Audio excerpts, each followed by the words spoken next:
Semisal hanya ada Gibran dan AHY, kira-kira bakal cawapres mana yang lebih unggul? Andi Arief kabarnya meradang alias nggak terima ketika muncul pernyataan bahwa selepas pertemuan Gibran dengan Anies di Solo, ada usulan menarik untuk memasangkan Anies dan Gibran pada Pilpres 2024 nanti. Seperti orang yang ketumpahan air panas, kubu Partai Demokrat lantas beraksi dengan pernyataan atau wacana dari Nasdem. Tentu saja alasannya adalah kekhawatiran bahwa kans AHY akan habis kalau rencana itu beneran akan coba diwujudkan. Meskipun kita tahu bahwa hal itu nyaris mustahil, mengingat ada perbedaan prinsip antara PDIP sebagai partai asal Gibran dengan apapun partai yang akan mengusung Anies. Saya cukupkan sampai di sini pembahasan kemungkinan duet Anies dan Gibran. Saya lebih tertarik membandingkan antara Gibran dan AHY. Barulah nantinya ada capres yang mengerucut antara Ganjar dan Prabowo. Lalu masing-masing calon ini dicairkan oleh Presiden akan mendampingi untuk Pilpres 2024. Jika lantas nama AHY dan Gibran tadi disodorkan, manakah yang kira-kira akan berpotensi terpilih? Apakah AHY sebagai putra mahkota dari Presiden ke-6 Republik Indonesia atau Gibran, sang putra dari Presiden ke-7 Republik Indonesia? Rasanya tidak sulit dan tidak perlu waktu lama untuk menjawab soal siapakah yang lebih pantas untuk menjadi cawapres sekiranya semua syarat terpenuhi. Kita mulai dari Gibran.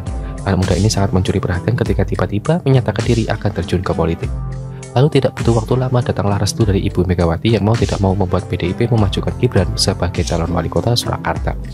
Waktu itu Gibran dianggap masih sangat muda, tidak banyak pengalaman di bidang politik dan orang bertanya, bisa apa Gibran kalau memimpin Solo? Namun, hari ini kita melihat bagaimana Solo tidak hanya dipimpin dengan baik dan usahanya juga akan tetap kondusif, tetapi Solo juga di bawah Gibran mendunia. Kita masih ingat kan, digelarnya acara berupa karnaval budaya di Paris beberapa waktu yang lalu? Gibran adalah sosok penting bahkan aktor utama dari terselenggaranya acara yang menarik perhatian dunia itu. Bagaimana dengan AHY? Kita tahu, selepas AHY diminta keluar untuk bertarung di Pilgub DKI Jakarta 2017, praktis AHY masih sangat hijau dalam dunia politik.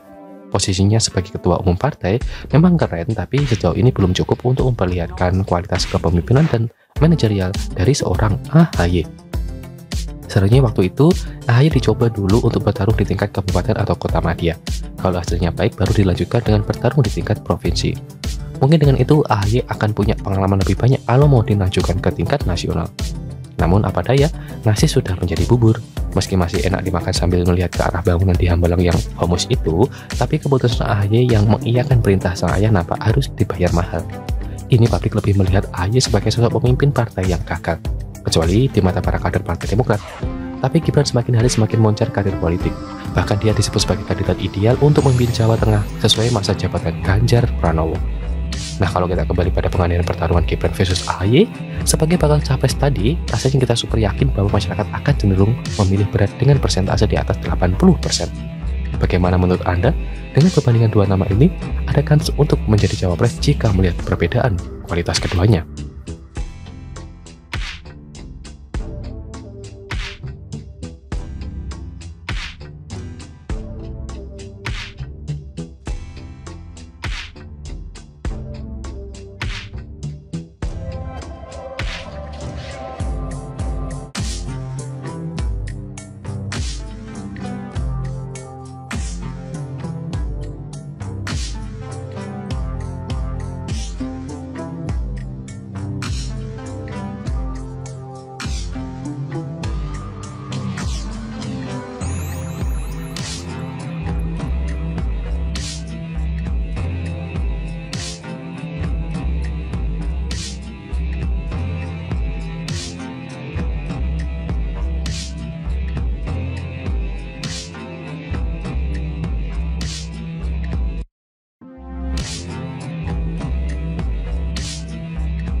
Semisal hanya ada Gibran dan AHY, kira-kira bakal cawapres mana yang lebih unggul?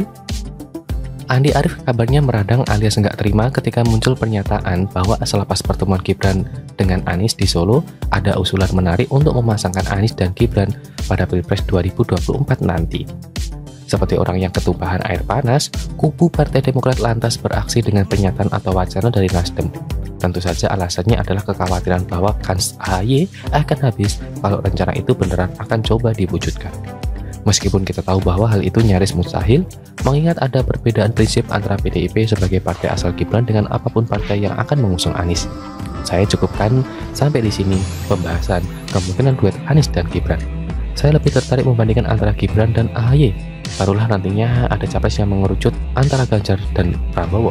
Lalu masing-masing calon ini dicairkan oleh Presiden akan mendampingi untuk Pilpres 2024. Jika lantas nama AHY dan Gibran tadi disodorkan, manakah yang kira-kira akan berpotensi terpilih? Apakah AHY sebagai putra mahkota dari Presiden ke-6 Republik Indonesia atau Gibran, sang putra dari Presiden ke-7 Republik Indonesia? Rasanya tidak sulit dan tidak perlu waktu lama untuk menjawab soal siapakah yang lebih pantas untuk menjadi cawapres sekiranya semua syarat terpenuhi. Kita mulai dari Gibran. Anak muda ini sangat mencuri perhatian ketika tiba-tiba menyatakan diri akan terjun ke politik. Lalu tidak butuh waktu lama datanglah restu dari Ibu Megawati yang mau tidak mau membuat PDIP memajukan Gibran sebagai calon wali kota Surakarta.